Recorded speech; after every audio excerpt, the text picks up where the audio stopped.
عاصفة قوية، عاصفة رعدية. حاليا أجواء ماشي سهلة،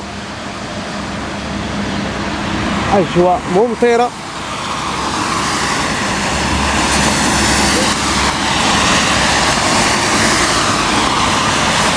كما كتشوفوا معنا خوتي حاليا أمطار قوية، أمطار ماشي صعيبة بزاف، تقدر تسبب فيضان اليوم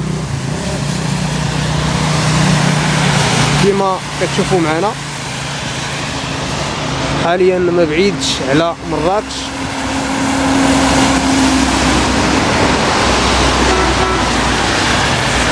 ها انتم اخوتي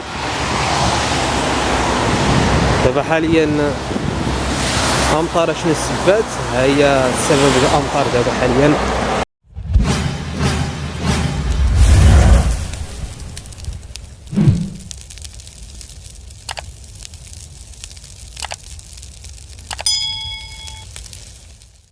السلام عليكم اصدقائي، فيديو جديد. كما كتشوفوا معنا خوتي حاليا ما بعيدينش على مراكش. الاجواء رائعه، الاجواء ممطره جميله. اش غادي نقول لكم، هذا الشيء زوين بزاف. خليكم اخوتي تكتشفوا بعض اللقطات ديال امطار غزيره ما بعيدينش على مراكش.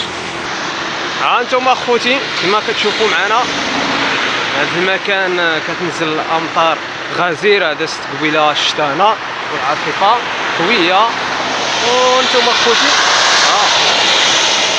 الاجواء ممطره في المغرب كامل، طنجه، الشاون، العرائش، تطوان، اي مناطق كلهم فيهم العاصفه رعديه وفيهم هذه الامطار غزيره قويه. والحمد لله نتمنوا امطار غزيره تزيد وتكون الفيضان ويكونوا بزاف ديال الحوايج باش يكون الخير، حيت امطار غزيره في صالح المغرب وفي صالح بلادنا، خصوصا الفلاحه، الربيع، الطبيعه. كما كتشوف اخوتي امطار غزيره جهده حاليا قويه بزاف. ها انتم اخوتي ما بعيدينش على مراكش.